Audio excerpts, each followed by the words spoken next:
Me, Mission Impossible 8 is going to Wreck-It Ralph 2. Oh no! Whoever controls the entity controls the truth. Previously on The Entity. As you can see, this movie has a lot of explaining. I forgot how the last movie ended. First, I want to thank you for a lifetime of devoted and unrelenting service. Time is of the essence, and let's waste a bunch of time revisiting scenes from the previous 7 movies, because this is the last one. We need to properly send this franchise off with a bit of a tribute. Nostalgia rules, duty rules. Also, there's so much footage here that is obviously from a movie, and that the Empire doesn't have access to or even exists. So is he watching movie clips like me, or is it still a static screen with the presidential seal? In the months since you invaded captured Austria, every corner of cyberspace has been infested by the truth-eating parasitic AI known to us as the Entity. Why did it take months for a parasitic truth-eating AI to take over a militia? Under its influence, digital information has been corrupted worldwide.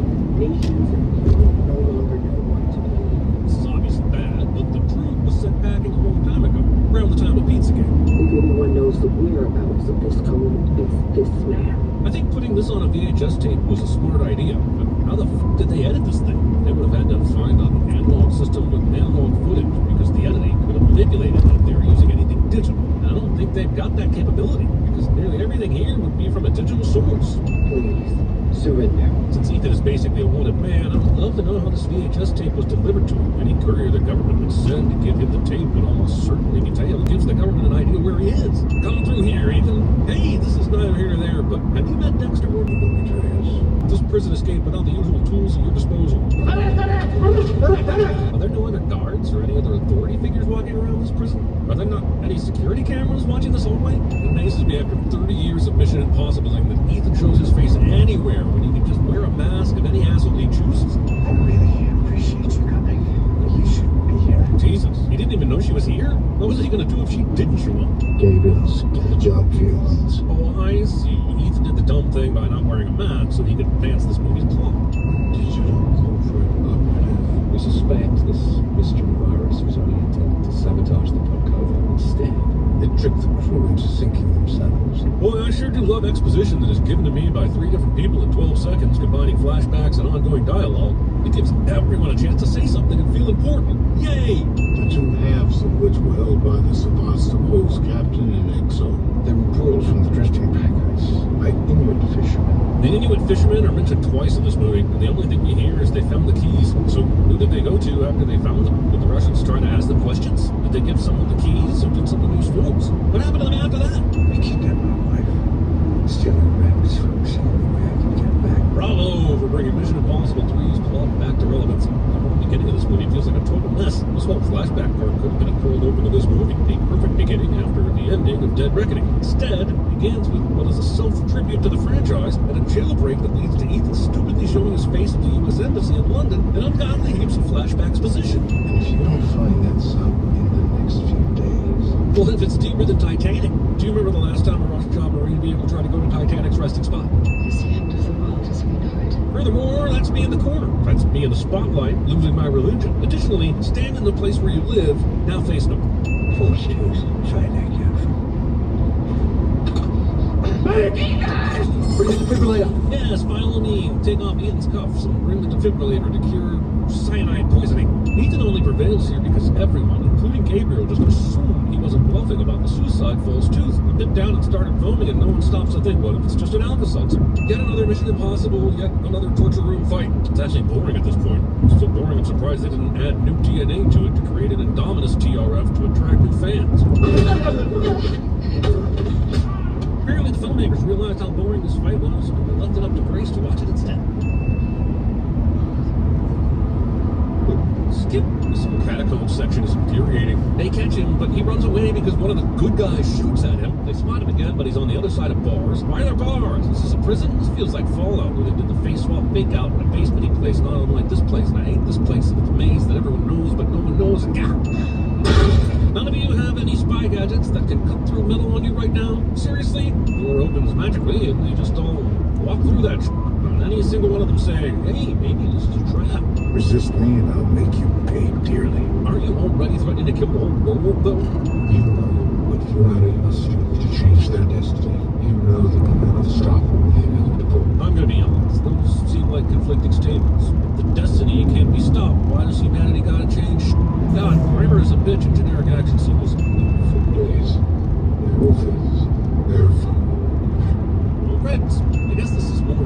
the entity is giving Ethan where everyone launches their nukes at each other. I'm just not sure how a piece of software wins if the entire planet is nuked, including, like, the whole of the internet. You will have won, but what exactly will you have won? Ethan breaks out of the Force Dream Vision, and I bet now that he knows what the entity is planning, he will figure out a way to stop it. Joke's on the entity for sharing his plan too soon. To me, Ethan experienced nothing more than an elaborate IMF message that will self-destruct in 5 seconds. To Ethan, he's apparently been in the sensory deprivation tank that changed William Hurt into a primordial existence in altered states. In other words, I'm not sure the movie has conveyed the loss of reality Ethan is claiming to be experiencing right now. But what I saw. Ethan's just performing an exact scene from the Dead Zone at this point, and this warning to Grace also doesn't come back to haunt them in any meaningful way. He pretends there wasn't a car Ethan could steal to get to Luther faster because it needed a trademark Tom Cruise's running somewhere cliche. Luther keeps the poison pill for the entity around his neck instead of a way more secure place for maximum plot convenience. Man, taking this bomb down into this tunnel must have been a goddamn nightmare, considering the entrance to the tunnels was completely blocked with concrete barricades. Whoever detaches that detonator is going to die. At least you're taking a long-ass time to tell us this, because otherwise this movie might have been better. I mean, shorter. No, I mean better. Gabriel needs me alive. He needs you to die, because you're the only one who can make it let him lose him. I seriously doubt that. I know that this series has propped up Luther as the best of the best tech experts, but isn't Benji a pretty good computer guy in his own right? It's almost like after they turned him into a field agent, they forgot that. Anyway, you're telling me in all the world there isn't one tech whiz who can make a poison pill? What are we gonna do? Retire? Go fishing? I don't know. I was kind of hoping you'd disarm the bomb instead of talking. Since last I checked, you had 2.5 minutes left. He lies to us when it says that Ethan outran this destruction. Your real name is Jim Phelps. God damn it. This is exactly why the final chapters of successful franchises never seem to stick the landing. Let's make this character related to someone from the first movie. Let's make Reyes take the name Skywalker at the end of Star Wars. Wait, did we rehearse it for that? I think we were trolling. I can't remember if we were trolling. Anyway, let's focus here. We did not need a connection to Jim Phelps. This IMF members committed crimes and were given the choice thing was introduced in the last movie, after 6 movies of never mentioning it. Now, I guess every asshole in IMF committed some sort of crime and was given the choice, and I now consider it midi-chlorians of the Mission Impossible franchise. Your story had my father down as a traitor. It wasn't just his story, though. He had video evidence via the camera glasses. That was the very moment your dad realized he could beat you, forgetful clod. The entity wants you to hate me. This is the second time Ethan said something like this in the movie, and I don't think nearly enough groundwork has been laid to show how much the entity has infected other people's lives. Yes, a little montage at the beginning made mention of the entity altering truth and reality and something briefly about followers, but nothing in this conversation suggests that Jim's motivations are due to being tricked by him. Ah, something wrong, Swanson. So this is the man who Broke into our own black vault and stole the list of our own spies, yes. The second is yet another tribute to the franchise in a movie where time would seem to be a major factor. Is there any urgency in any of this? Killing the entity means the annihilation of cyberspace. Well, I didn't know that, and I'm not sure cyberspace is super clearly defined, but if it stops a global nuclear war, I'm willing to give up the cyberspace. 3 days before it focuses the full force of its energy on the toughest, most secure defense system on the planet, ours. I find it nearly impossible that the entity, as powerful as it has been shown to be, doesn't already have the nuclear codes of every country in the world at this point. Hell, it can even do it without telling everybody about it. Also, the idea that America has Its entire atomic arsenal to guarantee the desired outcome, total annihilation of humankind. It's got India, Israel, North Korea, Pakistan, and France, which is roughly 800 nukes. I'm no expert, but it feels like bombing all the major cities and whatever else is left over would do a considerable amount of destruction, followed by the fallout and the nuclear winter. Maybe it's worried there are enough Bear Grylls in the world to take the power back after it's done. She says you'll know what to do with this when the time comes. I hate when movies do this. It's the very laziest way to get your audience speculating and tease something, and I hate it. Dramatic keys theory. Oh hey, it's the release date of the first Mission Impossible. Sure, I'm glad Admiral Neely is a hardcore movie buff, or else this message would be meaningless. We've lost someone we loved, all because no one in authority would take a risk. So, and then we have a personal connection that basically forces me to do whatever you want to do. St. Matthew Island. The Russians will know this. Why haven't they just stormed the island already? Because St. Matthew is a U.S. government installation. This is another one of those everyone gets a line scenes, and it starts feeling like one of those Austin Powers sequences where people say lines until the movie cuts to someone else in a different scene to finish that person's sentence with a dirty punchline. Anyway, it's annoying as all The fate of all life on Earth depends on us all meeting at the same place, same time, in the frozen Bering Sea. With that, Yes, as the wise Anthony Hopkins said in a movie I can't remember, this isn't mission difficult, this is mission impossible. So therefore, absolutely ridiculously impossible scenarios are what these movies are about. But when you reach this kind of level, it actually stops being fun. Remember the Black Bullet heist? That was ludicrous, but there was enough logic behind it that you could suspend disbelief, especially since the sequence is so fun. This relies purely on luck, and has me wishing they could have come up with a different yet still impossible scenario where skill, dreams, and resources tilt the luck factor back and on. The only submarine in range is the Ohio. An Osprey could get you there in 2 hours, but it won't have enough fuel to wait. The last two movies tell the story of a Russian sub that's completely undetectable, a sub that blows itself up with its own missile, and a CIA guy being flown to a nearby sub under very difficult circumstances. Congratulations, Paramount. You remade The Hunt for Red October, or I like to call it The Ethan Hunt for Red October. Too bad you killed Jack Ryan in Fallout, or this could have been a real fucking movie. If Bledsoe receives my command, if he believes it to be authentic. There was a whole ass movie called Crimson Tide about how submarines have to receive authenticated messages in order to take drastic measures. So someone believing something to be authentic runs counter to my current understanding of submarine procedures. You let Hunt go. Oh, fuck. I thought she was going to keep this subterfuge up by finding someone willing to put on an Ethan Hunt mask and sit behind bars for a while so that nobody could have figured out he was going where he was going. But because she doesn't do this, Kendrick will be a monkey wrench in the whole plan. And yes, I blame her for not thinking of all this because she was the director of the CIA in past movies and she knew all the tricks. He's so concerned about someone stopping him, and yet does the one thing that allows someone to possibly stop him. This is the kind of nostalgia I can get on board with. Don Lowe got sent to Alaska in the first Mission Impossible, and this is a perfect time to bring him back, giving him a happy life and further redemption. This guy is a coding legend. He designed the CIA mainframe flag, the Black Vault. Oh, maybe he could build a poison pill for the enemy later. Maybe this whole mission depends on you not having to go back to Gabriel at all. Oh, I know that's not where they're heading, but it's a fun dream. Can you help us? I wish I could. Jesus, did they rehearse this? Because everyone saw Benji and the rest of the team walking towards the house, and they told Don Lowe, we're gonna hide, but at some point they're gonna ask you for help. When you tell them you can't, that's when we'll reveal ourselves. I feel the same about this scene as much as I imagine the filmmakers do. Whatever. Where are you, Ethan? I have advocated for more Angela Bassett in all movies in which she's appeared for many years, but why do we need this scene? Okay, fine, the Ohio's location is classified to the people who live in this world, but why does it need to be classified to us? Mister, if you want to poke the bear, oh, you've come to the right man. This line reading deserves a send-off, but it also reminds me that this movie needed to have a lot more Dremel Tillman than it does. You have 1 hour to build the drive. I understand people being unreasonable, but how the fuck does this guy think that Don Lowe can build a goddamn floppy disk drive out in the middle of nowhere with spare parts? We haven't tested our seven below 300 feet. To conserve air, we'll need to make a fast descent, which means guaranteed HPNS. That guy just say guaranteed achy penis? Also, if this mission wasn't impossible enough for you, they had even more impossible to it. Give it a buffet of impossible. Golden Corral of impossible.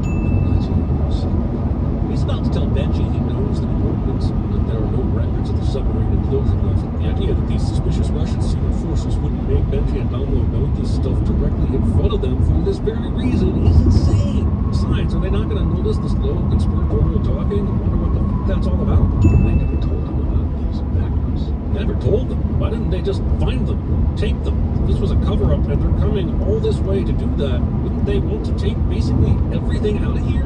Seriously? This mission wasn't hard enough. You guys thought a double agent needed to be on the sub to knife attack him too. And now even the cabin gunfight needs to be made more difficult with a sudden fire. Jesus. If you want to know why this movie is fucking 3 hours long, just, well, you can't see me, but I'm doing that thing where you gesture wildly at all the everything.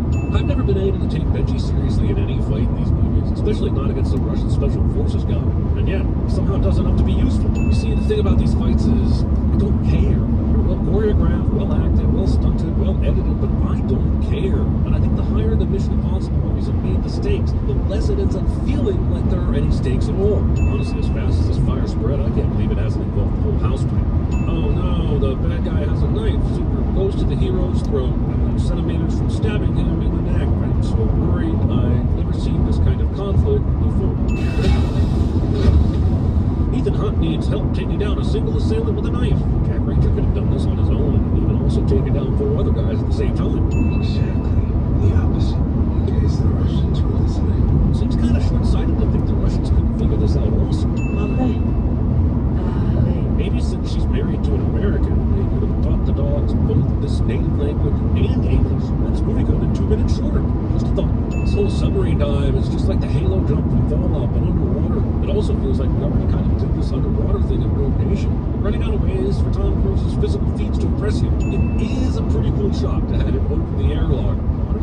To see a Russian sub tailing this American sub, but that Russian sub is way too close. For a movie that is ripping off the Hood for Red October as much as this one is, it didn't pay any attention to the parts of that movie that talked about how hard it is to slow or stop a submarine. All the Americans here have to do is stop, and the Russian sub will 100% definitely crash into them, probably crippling both subs. But there's no reason for one sub to tail another this closely. Torpedoes won't even harm at this distance. If you take off the arming safety and let it launch already on, you will also be exploded in the ensuing explosion of the sub you were chasing. Anyway, it's a cool shot. The sub is now rolling and also appears to be at the edge of a trench, cliff. I just don't think this franchise can resist taking a legitimately hard accomplishment and unnecessarily making it exponentially more difficult, thereby making the eventual success less believable. So these movies are being made by From Software. The nukes are now falling and floating and going all willy-nilly.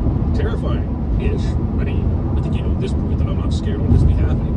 I wish I could at least get a tiny bit anxious, like I actually cared about any of these characters, but I don't, so I don't. Oh yeah, and if I forgot to mention this, Ethan survives this. I believe the movie itself thinks this is a sin too, so kinda surprised that the character known as being a pickpocket is fully trained in CPR. Wait, when did these two fall in love? Look, we undo everything the entity has done. Have you considered shooting Ethan out of a supersonic cannon into a reverse orbit that causes the Earth to rotate backwards and reset the day? If we can control it. Guys, you keep talking about the entity like it's the One Ring. I guess that's sort of the point, but if you're gonna do that, you need to give me a Gollum, or Caesar, or Richard Nealon. You know, any of the characters Andy Serkis has done motion capture for in the past if you want me to get interested. Who on earth would you ever trust with that much power? She's going to say, you, Ethan, and I'm gonna vomit. You, of course. Thank you. No, seriously, when did these two fall in love? Did we just skip the scene of them actually going to bed together and jump straight to them waking up together? The f is going on? That's the same knife from the first movie. He kept that knife. Wait, he was allowed to keep that knife? Wait, that knife wasn't evidence? Also, tell me, at what point did Donlo remember to go get that knife when the cabin was burning down? Or is this movie saying he always carries that around with him? It's a top-secret, standalone, solar-powered, Tempest-hardened, level A, exabyte data server. That all sounds super impressive, honestly. I'm not gonna lie, that place sounds fucking fierce. If I were the entity, I too would wait until I was in this place to fire all the nukes. But you said, I think you said solar-powered in there somewhere? And we're looking at a nuclear winter, so whatever amount of power is currently stored in this place's batteries, it's finite if there's no more sunshine, right? What does it stand to gain from wiping out all life on Earth? A question Noah and his family must have asked just before the flood. The anti-god thinks he's God. Anyway, the reason isn't really all that important. There's no satisfying answers. Into cyberspace, this toxin will attack the entity and alter its ability to perceive reality. None of what you just said makes any kind of sense. And yet the entire finale is going to be built off of anyone scared. We don't have Luther's poison pill. And despite the fact that we now have Donlo and me, we can't possibly build another one. Yes, I'm going to keep hammering this point. It's total bullshit. It's a 5D optical data drive. You are a very stupid and cocky movie that thinks its cockiness will cover up its stupidness, but you are cockily and stupidly wrong. The entity will initiate a nuclear launch. We have to disconnect this drive before it can do that. How long do we have? 100 milliseconds. After the nuclear bombs and fallout, and everyone needed to be in the same place at the same time to save Ethan in this one, I'm officially exhausted of these missions requiring simultaneous actions being the go-to complication in these movies. If the Doomsday Vault is electronically shielded, how does the entity expect to get in? It expects us to live. You'll notice that Ethan doesn't answer the question here, and then we get sidetracked right after. The point Grace was making is, how the f does the entity get into an electronically shielded fortress? And absolutely no one explains how this will happen in a scene absolutely stuffed with exposition. I guess Ethan and his crew stole these cars and were landing that plane wherever they landed. That's not really important. What puzzles me is why they didn't just fly the plane to the Doomsday Vault, especially since Gabriel has a wide open place just outside the area where he plans to escape with a plane. They could have, at the very least, flown over the place to assess the situation and possibly sabotage Gabriel's planes in the process. Point is, with time being a factor, I'm surprised someone didn't say, hey, look at this area close to the Doomsday Vault, perfect for landing a plane. We won't have to waste time stealing cars and driving out to the sticks to find this place. Obviously, the bombing of major cities in 8 different countries will create an unprecedented political crisis. It's weird he's worried about a political response to nuking entity-controlled countries rather than human.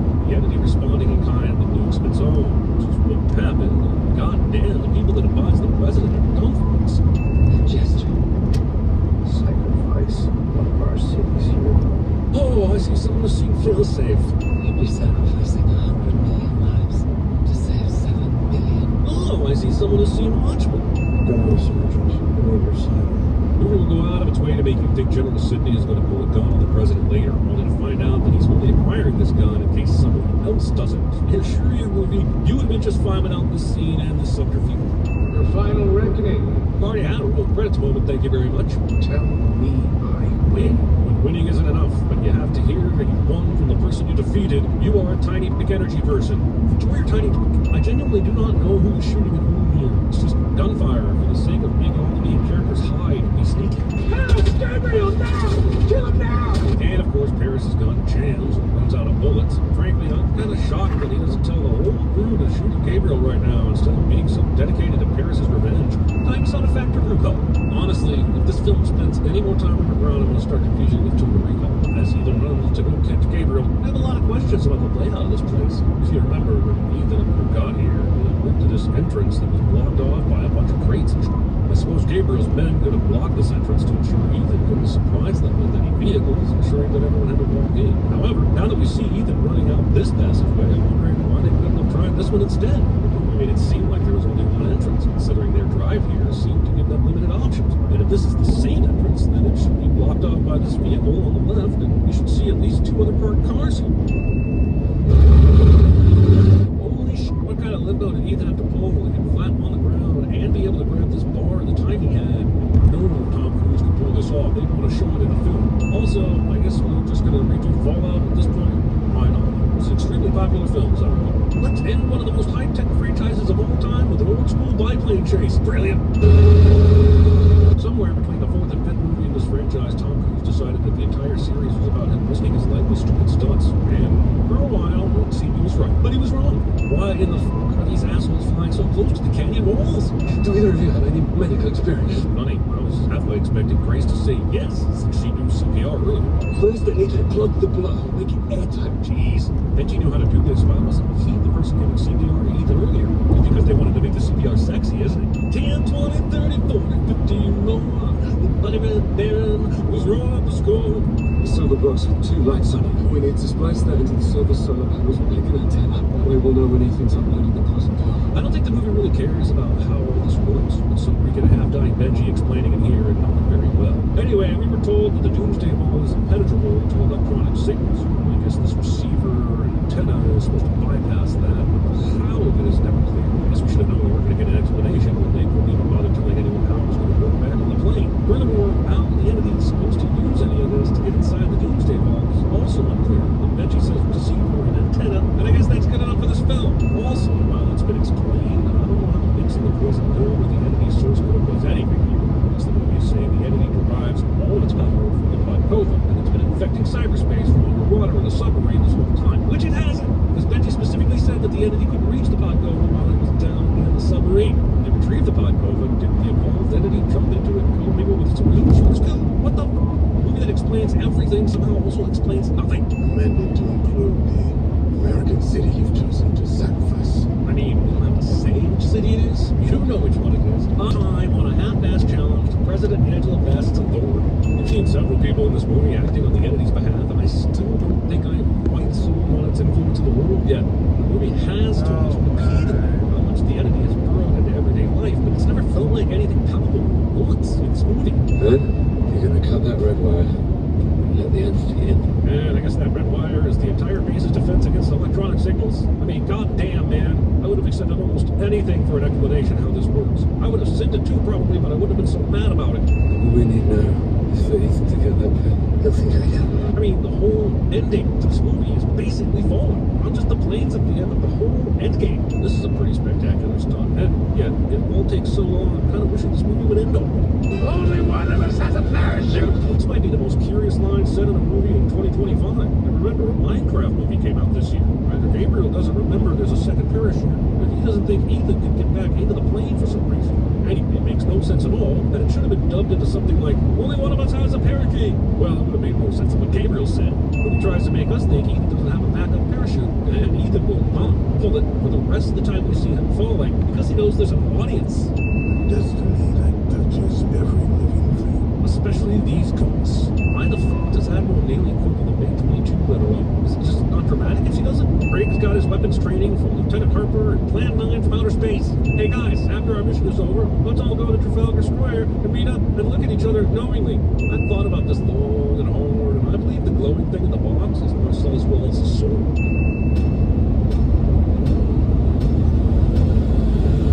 Does the Talisman Palace have the pellet with the poison? Roll the pellet with the poisons and the vessel with the pestle. Michael, are you okay? We talked about this. Ethan wants him alive.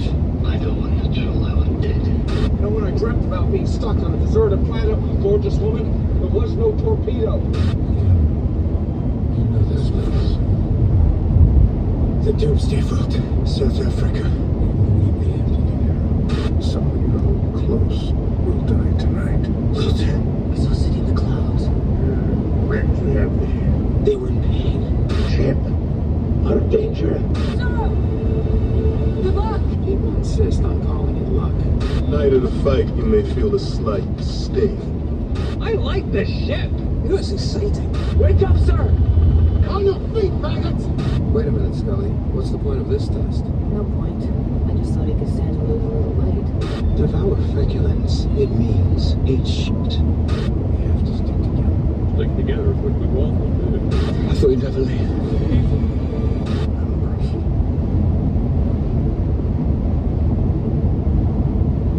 The entity will be fueling his missiles by now. They're fueling their missiles! We don't have time to go out! You know it doesn't work. It never did.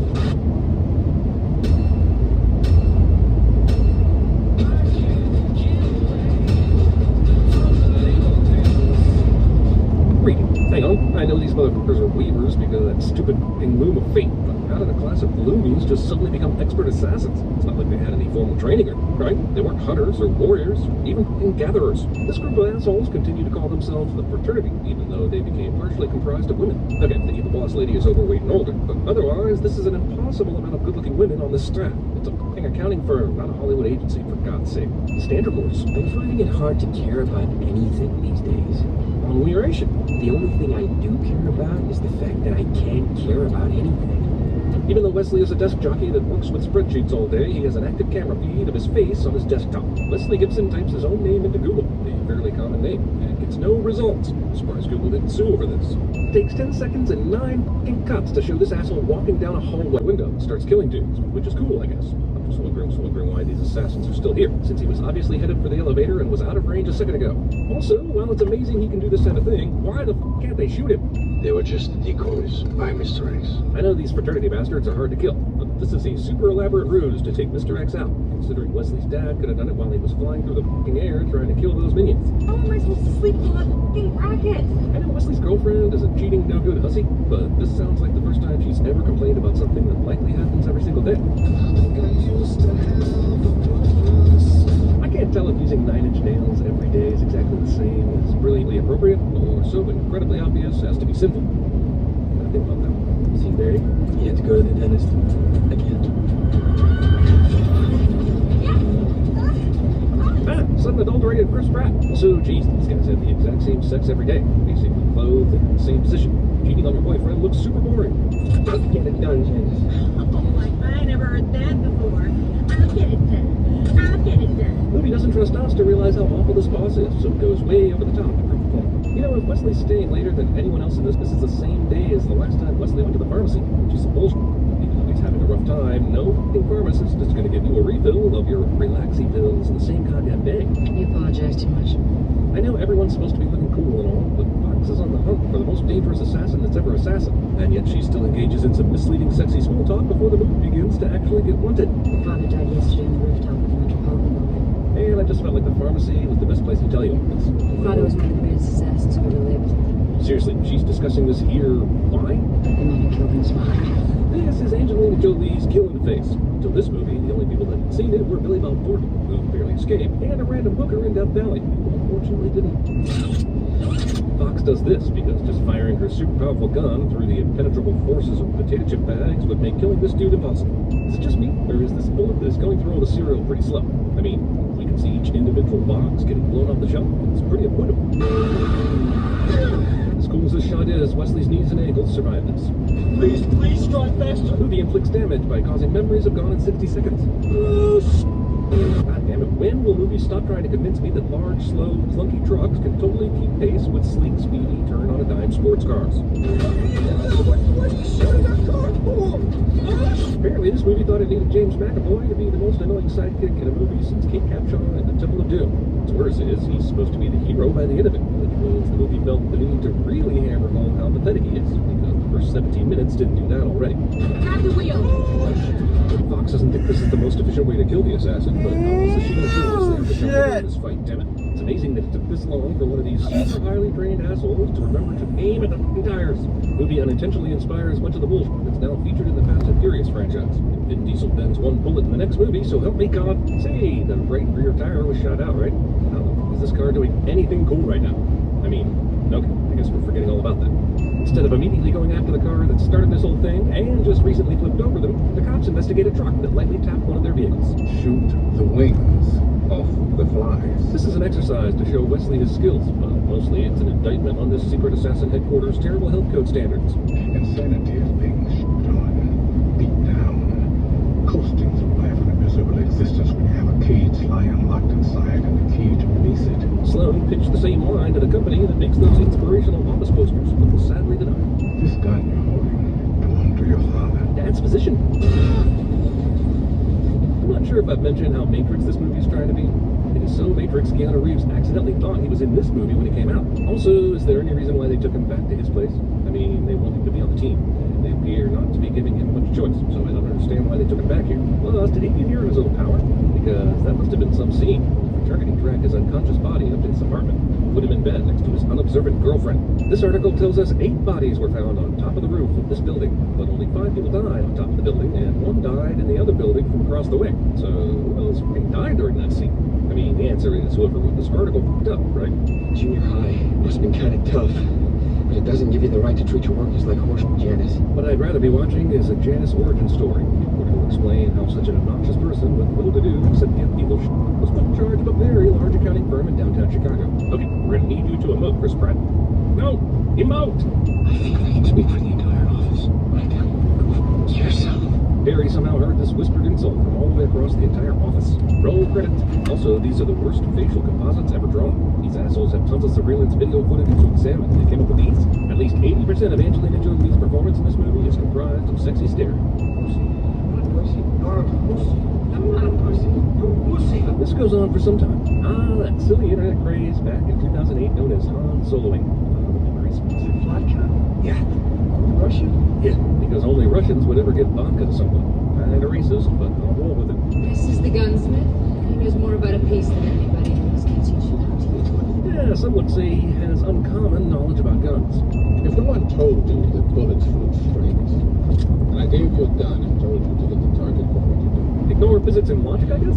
Seriously, what sense does this question make?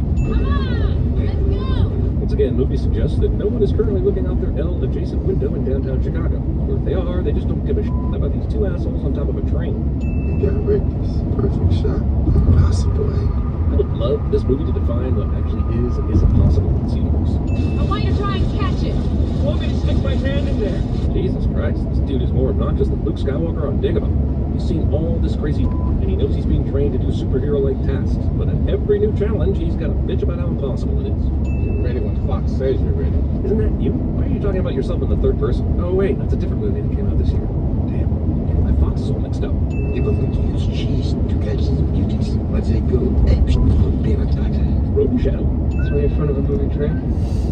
No reason. This guy is whistling the universal signal for Angelina Jolie is naked somewhere, and all males in the vicinity need to take notice. Also, I don't know what she did today where she needed to get a bit of healing Han Solo carbonite. This movie's marketing is glad she did.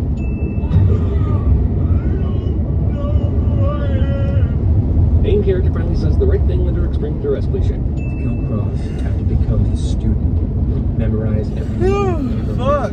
Or just shoot your gun with the proper bending method when you face off against him. That'll work too. There was always one chess move ahead. This sequence mixes in Wesley's improvement in knife skills, shuttle catching, and homework. So I guess we could call this a montage onto all. It's kind of amazing that this is a task Wesley needs to master for his training. I mean, we're in a world where these guys can curve bullets. What would this skill be useful for? The movie makes it seem like Wesley is making a bold creative choice, but in fact, he's going to be hit by all the traffic most of the times he might try this. Yay, he curved the bullet! I would have removed 50 sins if the bullet curved, but still missed the target, and another 100 if it killed Fox. This movie's trying to make it sound like if they successfully curve the bullet, it always hits its target, which I think is ludicrous. Also, considering that the fraternity has these healing pools, I'm not sure what the total danger is here. I guess he can hit her in the brain or the heart or something. There'd be something beyond a healing bath. But, you know, call me crazy. I just don't think the character played by Angelina Jolie has a chance in hell of getting harmed in this scene. No, for the fraternity. Also, apparently he only have to do something once to pass the test in this club. I mean, he did the bullet thing under the heavy stress of not killing Fox, so who's to say he can do that again without any prompting? 1,000 years ago, a clan of weavers discovered a mystical language hidden in the fabric. This fucking loom of destiny and its bullshit, plot-driven bull. This movie was fine when it was just about assassins doing assassin stuff. Then it puts itself right its own fucking asshole with its fucking loom and its fucking bull. I thought you brought me here to kill Cross. Well, time. Sloan had his cross-killing boner raging several days ago when Wesley wasn't getting the training. Wesley's the only one that can get to him. Cross gets closer with each hour. But now he's fine, taking some practice strokes. The target's go. Kill one, and maybe save 1,000. That's all well and good, but it still seems arbitrary. Like, how many people are you not killing because the loom doesn't tell you about them? Well, they're responsible for some horrible crime. And let's not forget, this seems all relegated to the city of Chicago, which is apparently the sphere of influence for the entire world. This asshole had a clean, straight-on shot when he failed to pull the trigger the last time. Besides, this time he needs to curve the bullet for some bullshit reason. The target will be in a black limo. He always travels the same 6 blocks of Halston. You don't need to know the time he does things. Just go to Halsted whenever you want. He's probably there, being a dick in his limo. So many things here. First off, his tires don't even move to the right, so it's basically flipping to the right on its own without him steering it that way. Second, you have all the information in the world about a target, and you guys decided that the best time to kill him is when he's in his bulletproof limo. In fact, you did not discover for some reason until you were on the job. Third, why is this ramping even necessary? Can't you just find a way to curve a bullet into his sunroof? Or is the curving just a horizontal thing? Fourth, this is why grenades are a thing. I don't know, I feel like adding 5 cents for this scene. Also, why did they even show cops pursuing them earlier in the movie? Definitely disappeared since then, considering it's not like these assassins have been discreet or anything. Just curve the bullet, man. Curving makes for an accurate shot every time. Assassin walks up behind another assassin without a word and expects that assassin not to assassin. 1,000. Somehow this literally translates to when you have a chance somehow catch 1,000 mice using peanut butter, strap bombs on them, find a way to infiltrate the headquarters and blow them up. And Wesley gets the message. Why did they leave this canister with a mouse inside it just lying on the floor? Is it so the movie could remind us and James McAvoy about the mouse bomb from earlier, which will now figure into the finale? I go alone where he doesn't show. The fact that Cross has a loom panel is an obvious tip-off that he's not the real villain here, considering the loom bullet spits that stuff out only by fate. Does Wesley think Cross's name just coincidentally came up around the same time he went rogue? So this is the birthplace of the fraternity, which has its own loom of fate and everything. But is Terrence Stamp the only person who works here anymore? Must be a tough job keeping up with all those assassination jobs all on your own at the age of 70.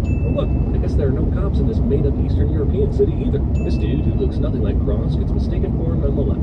Fox drives down one of those movie roads where you can chase after a train and no one is ever in your way. If I tried this, there would be some asshole in a tractor driving down this road. Jeez, this is the third time their bullets have hit each other in midair. This feels like the precursor to Harry Potter and Voldemort. Well, those innocent assholes are now dead, which means Fox essentially killed them with that stupid car stuff, and should therefore have her assassin car revoked. Wesley survives this. Oh, and this too. Wesley. Older character has dying words for the protagonist cliche. Jesus, is he gonna reference a prophecy about Wesley being the one? You're my son. God damn it. Also, why couldn't this dude tell him that earlier? He obviously can figure out when Wesley goes to the grocery store or hangs out in the back alley next to a train station. But he couldn't figure out where he lived and at least slipped him a note. Not only did Fox impossibly survive the fall of the train car, she's healthy enough to sexily skulk in the background until prompted by the script. This train is derailed on a bridge over the deepest chasm on the planet, allowing Wesley to have a few more seconds with his dad. Wesley's dad found an apartment nearby where he could watch his son sometimes have sex with his girlfriend, sometimes watch Wesley's best friend have sex with his girlfriend. I promised your father I'd bring you back. Wait, so the limey was able to catch up to the train, locate the exact spot where Wesley and Cross fell into the water, save Wesley, make the train back up the mountain, keep him alive on the entire trip back to Chicago, then put him in the recovery tank, and do all this without any help or without anyone seeing it? Ever since Fox had her teeth in you, he's been trying to separate you from them. But instead of sending some emails, notes, or phone calls, he preferred the let's keep pretending I'm a bad guy who's trying to shoot you method of getting the message across. Your father got hold of this. Decipher it yourself. Cross had the loom swaps that named Sloan for some reason, but didn't write down who it was, so we could have an extremely obvious whammy to set up the final act. Yes. Okay, so why weren't any of the other fraternities notified about Sloan? Why weren't they given a kill order when clearly one of their own had gone rogue? Or does this go a long way backing up the idea that Chicago is the only town where a magic loom tells assassins who to kill? You want me to run? God damn it. This asshole dragged this other asshole all the way back to Chicago, which is the home of Sloan's army, to tell him he needs to flee somewhere else. Why would he need to see Cross's house to believe he was his father? Could this dude just show him a fucking picture back in Europe? God damn it, this movie gets real stupid at the end. Wesley is buying a ton of peanut butter. The fraternity of Andy's bank account. If they have the power to give him $3 million overnight, they certainly have the power to take it away, right? Aha, it's like a mini Batman Returns, only the penguins are rats now. Also, but the truck's where the peanut butter is. Why would the rats leave the peanut buttery truck for a non-peanut buttery environment? Doesn't make sense. Dang, these rats infiltrate deep into the fraternity's inner sanctum in like 10 seconds. Here's your usual action scene piled with edits galore. My real question is, how are there still this many henchmen alive after 1,000 of those bombs went off? Guy who is good at knives misses Wesley here, and then becomes a horror movie dick for the rest of the scene until he dies. Also, did he just stay in his butcher shop while all the bombs went off? It's just like a video game where you fight the boss on his home turf. Sloan, instead of helping out the butcher or anyone else during Wesley's homicidal rampage, all the important assassins hid like bitches up in the library. Why is nobody killing Wesley right now? Sure, he's about to give them proof that Sloan is a bad guy, but they don't know that yet. They've all got standing orders to kill Wesley right now. Hey, money you did.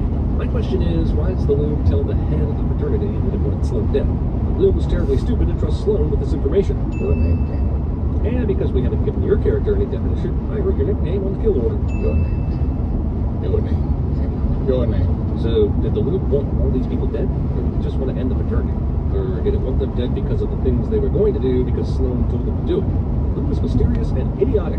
Shoot this motherfucker, and let us take our fraternity of assassins to heights reserved only for the gods of men. Damn it, Morgan Freeman, you are a national treasure. This magic bullet, which was definitely used to kill JFK, manages to go through several skulls in a circle without one slowing down.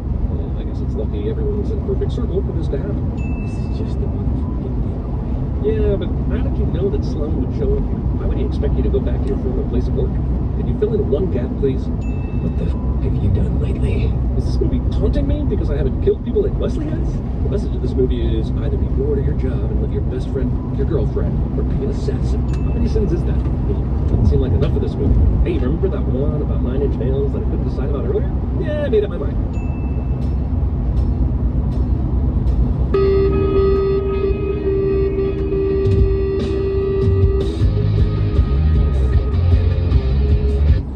And I was told Just pass. Hello? Hello, Neo. Do you know who this is? Papa, can you hear me?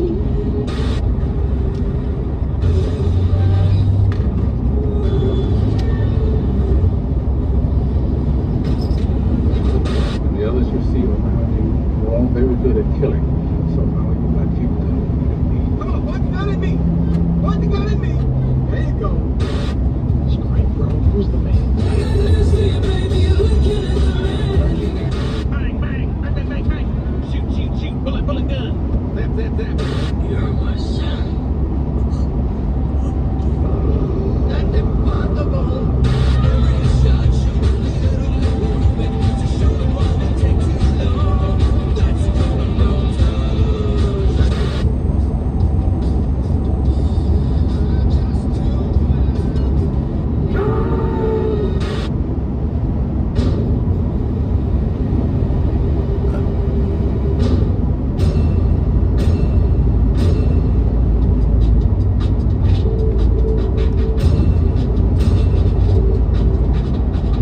This bill is not the first step in the surveillance society. It is the surveillance society. Liberal hysteria. Okay, everybody quiet on the set. And action! Also, Ed Snook would like a word. I know they want to make it look like Senator Jason Robards overdosed before driving his car to the river, but I'm not entirely sure what meticulously spilling them all over the floor is going to do, since the pills are going to dissolve in the water. Anyway, Jesus Christ, this car goes under faster than any car in film history. It took like 4 seconds. Look at that water on the left. How is it even deep enough to swallow a car, let alone do it that close to shore? The opening credits emphasize a world where all the planet's cameras are pointing at you, spying on you. And in this montage about surveillance state and government spying, they snuck in what is at best some dash cam footage, and of course an episode of Cops. Just remember, everyone, with all the presents of snow and decorations we see later in this movie, and the tree of decorations right here, and the state is a Christmas movie. Christmas movie. Oh, I didn't realize Lisa Bonet was in this. Sorry, but there's obviously nothing wrong with this scene. What's amazing is she knew back in 1998 there would be a cinema scene, because There's nothing. for respectable skip. I like how the only table with any overhead lighting in this place is the one the main character is sitting at right now. Christmas movie. If that happens, that tape will disappear forever into my private collection, along with the Zapruder film and the porno from Hitler's bunker. I know this is supposed to be a joke, but why would the Zapruder film be in your private collection? Geraldo showed that on TV in 1975. It's been seen many times. Not like it contains secret information. Sure, nobody noticed the aliens in the Zapruder film until 2002. That's because film cleaning techniques had improved. Let me ask you this. Here's a mob boss who clearly controls this restaurant. He's got TV and VCR and 5 of his mob buddies all eating a meal and watching boxing. And they're using this tiny-ass prep counter as a table? I like the staging and blocking here, movie-wise, but wouldn't the mob boss rather have some space and sit in the restaurant and move, or at least bring a bigger table in here? I went to Joe's in Brooklyn with Chris and Barrett, stood between 6 other people on a tiny-ass 6-inch ledge to eat my slice. Now, I had more room than any of these fools do to eat. Also, seriously, what is with all the 1-quart little wine glasses on top of that shelf behind them? Doesn't anyone at the restaurant ever finish their wine? Why are they stored up there instead of cleaning? Also, god damn, that is a lot of garlic. That is all the garlic in Little Italy right there. There is a garlic shortage because of this one restaurant. Jesus. Who's the brother? Jesus, how many people are just casually racist in this movie? So Jim Phillips killed a congressman and then told some underling, hey, whenever they find that guy's car and body, you dress up like Fish and Game and walk around the scene of the crime in case some asshole has a duck trail cam across the river. Like, really? And this is one of the lesser huge conveniences in this movie.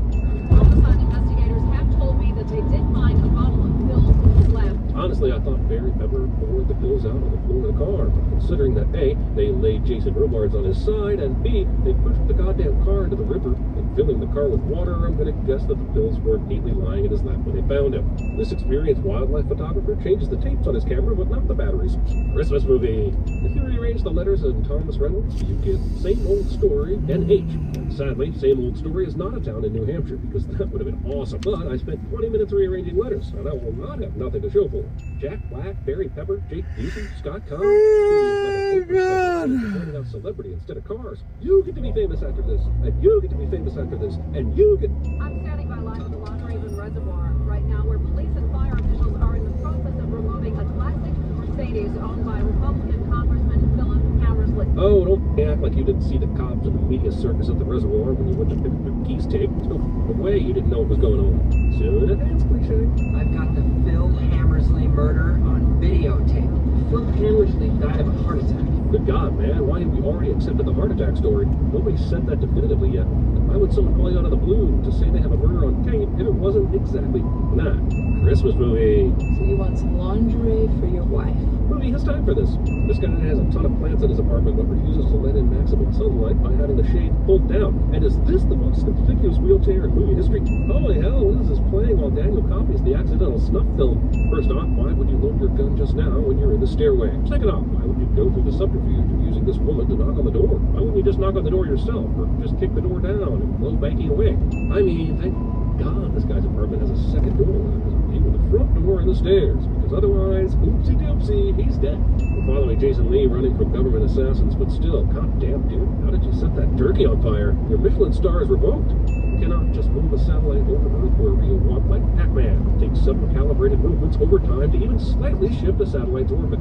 Entering a barbershop. He said that before dude entered the barbershop. Good God, everywhere these bad guys go, they run into a problem. It's like they did to Jim Carrey in The Truman Show to make sure he didn't leave Sea Haven. You're telling me that Robert not only knows who Daniel is, but that Daniel's escape somehow led him into this lingerie store where Robert is shopping for his wife? Might as well go ahead and show Gene Hackman at the register buying strawberry scented moon if you're setting up conveniences. Also, this asshole just whipped out a business card to somebody who's obviously in distress. Not because he needs to brag to his old college buddy that he's a hotshot lawyer now, but so that the bad guys can have any leads whatsoever once they find out Daniel doesn't have the video on him. What was he thinking? He's going downhill, significant lead on his pursuers, and he crosses into oncoming traffic? This movie never thought people would one day slow it down to this kind of degree and notice the hilarious rubber dummy here. But we got you, boy. The loss of friends was worth it. It's like Christmas present. Christmas movie. This kitchen has fresh produce every 7 inches of countertop space.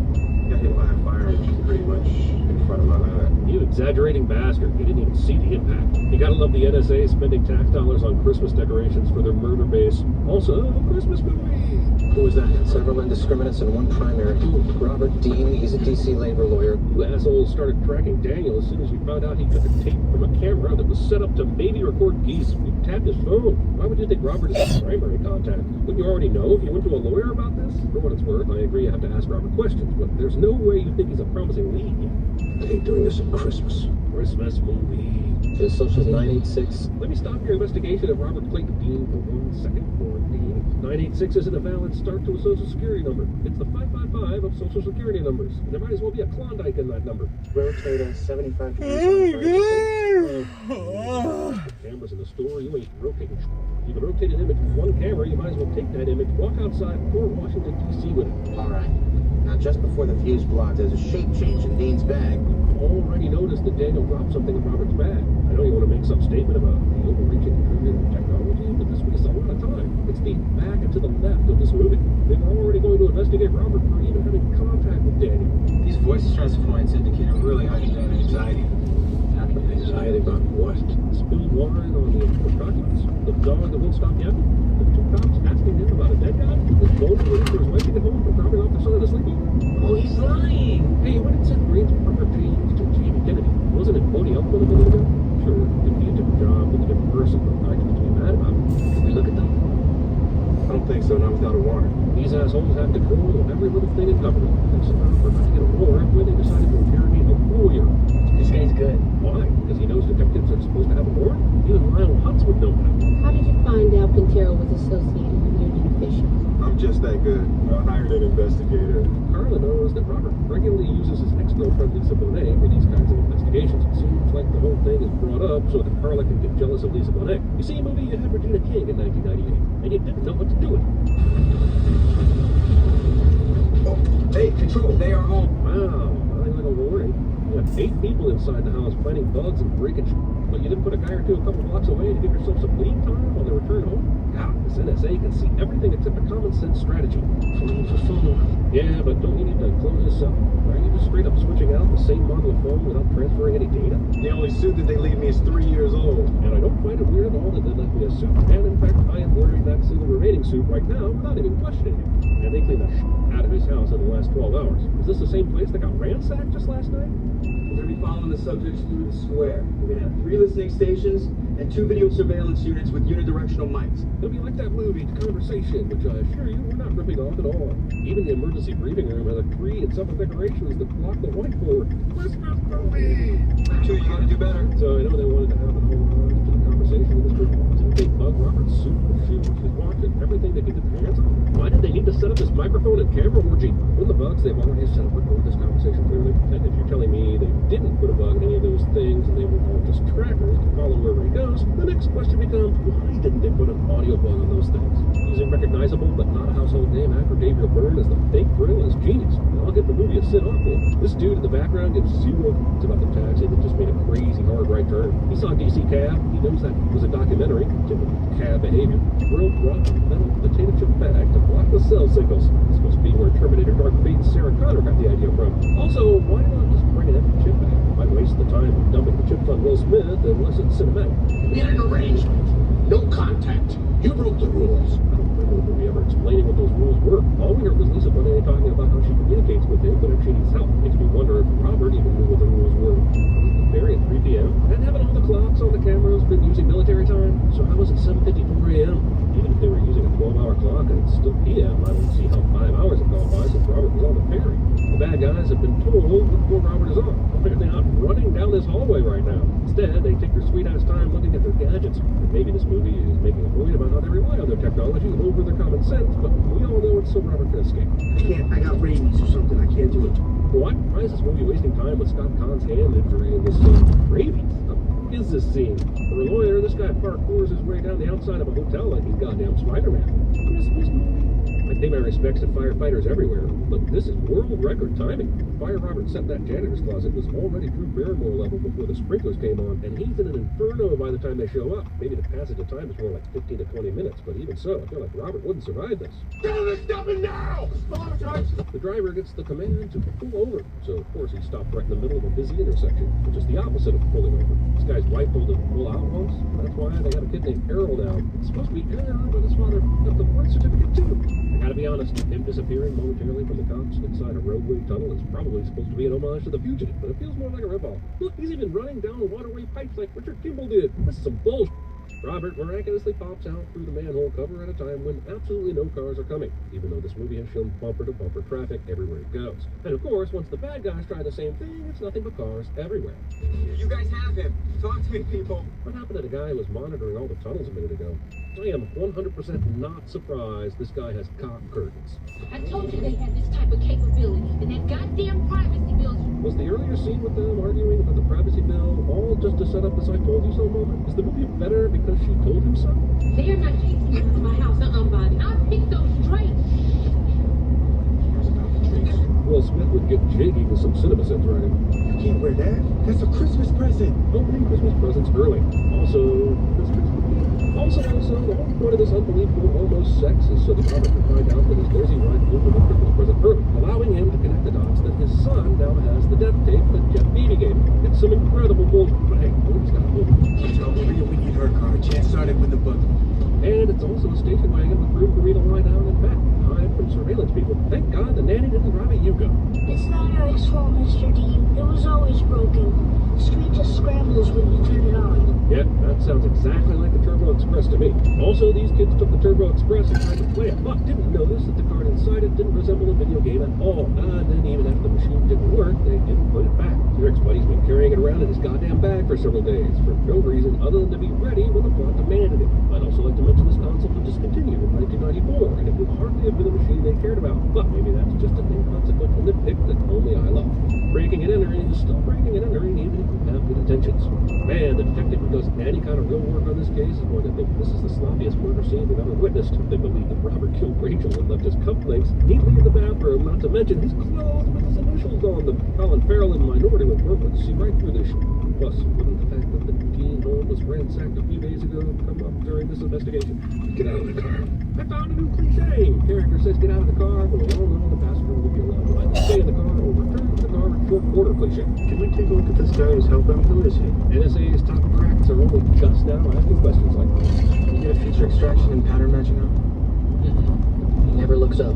Oh, he never looks up, huh? That's why you can't see who he is? You're telling me that in a lingerie store you can rotate the video with one camera at possibly 75 degrees, but you can't do the same thing here? They even explain this by saying the camera's 155 miles above the earth, but it only looks down. As if they forgot the lingerie store's camera also pointed one way. Stay put. I need some food. I need to eat. And even though I'm paranoid about everything when it comes to you, I'm going to go into the store with all the cameras, and it could go to McDonald's, sure, but nobody makes hot dogs like this gas station. Pratt, do we see which way the car went?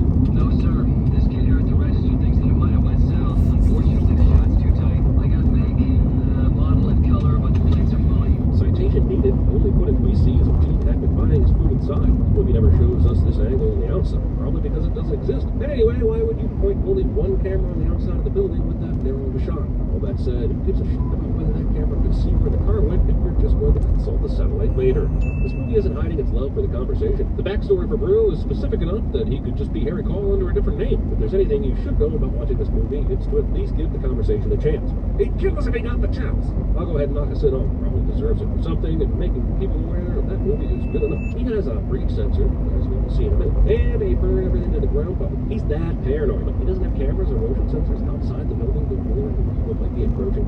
Get the cat. Look, as a cat person who loves his cats, I would never tell Will Smith's character to get the cat. I would tell him to get the gun or get the fire extinguisher, all while telling him, while I get the cat. If you care about your cat, you don't move the cat to the guy that you think is a sloppy loser. Using cats for guilt purposes. But just gets burned because the movie wants Gene Hackman to do his master spy with John Boyd to confess to Jason Robards' murder. And I can't blame the movie for officially giving him a purpose.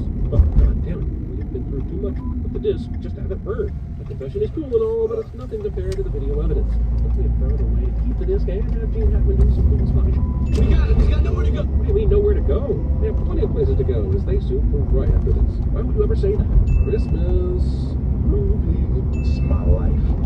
I worked hard for it. It's my life. It's now or never. When will you have some time to talk? About 30-40 minutes. I'll be in Suite 59 Lincoln Hotel. Dan may tap into this guy's phone at the perfect time. Tells his wife the room number of the hotel 40 minutes before he's going to be there. I'm not saying it couldn't happen. I'm just wondering what they would have done had he not said where he was going to be. This guy turned on 5 lamps in his hotel room plus a Christmas tree. Also, Christmas movie. This is definitely not Jeopardy, but how stupid do all these contestants have to be to have negative $8,000 and be this neck and neck at their role of play? On Sunday. It's just great. Well, at least he's not cooking meth. The entire history of this device, from birth to abortion. I understand what this guy is saying, but an abortion implies there was no birth. The word you're looking for is death, sir. But if this was somebody's unilateral wet dream? Okay, kids. Unilateral wet dream is A, the name my doctor gave to my fire hose like nocturnal emissions. B, the name of my college Nirvana cover band. C, a spicy Albanian cola drink. Or D, the nickname the Bills fans have for the Music City Miracle. Also, this is Bulldog from Frasier, and it's such a character departure that I simply cannot take this character in this movie seriously because I just know that once he leaves the room, Ross is going to reject him and dunk on him again. I love the idea that this basic video camera has a zoom that incredible.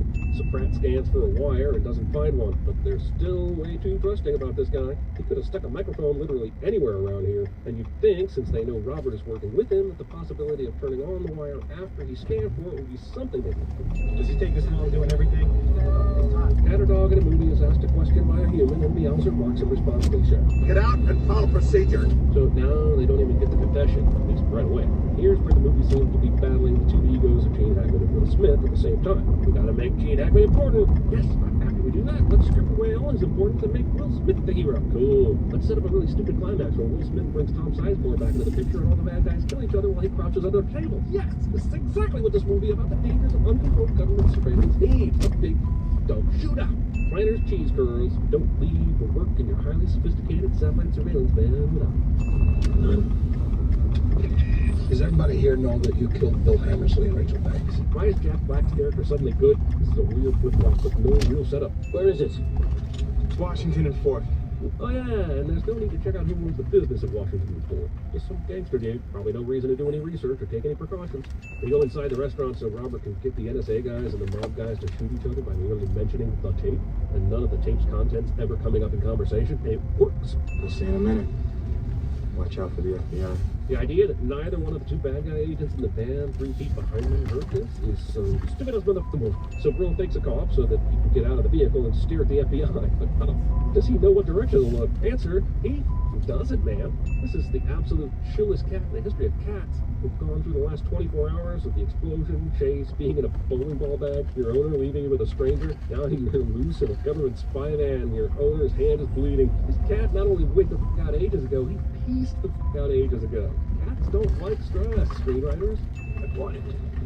You sold it to him? This exchange alone should have blown up Robert's plan and had both bad guys asking if they were talking about the same tape. Good God, man. Tony Scott fell in love with the multiple guys pointing guns at each other thing from True Romance. It even contains the Tom Sizemore with Scott Conn playing Chris Penn. Hey, thank God your plan worked to perfection, Robert. All bad guys are killing each other right now, and you're safe under a table guarded by a tablecloth, just like you expected. Also, while we won't show the violence, everybody in this small restaurant is shooting at each other right now. Apparently nobody dies for a long time because everybody is able to shoot about 67 times before it's all over. You'd think it'd be over at Reservoir Dog speed, but it lasts about the length of the House of Blue Weed scene in Kill Bill. And they use swords. Not too stupid after all. Just because he survived doesn't mean it wasn't stupid. He sees himself on the TV.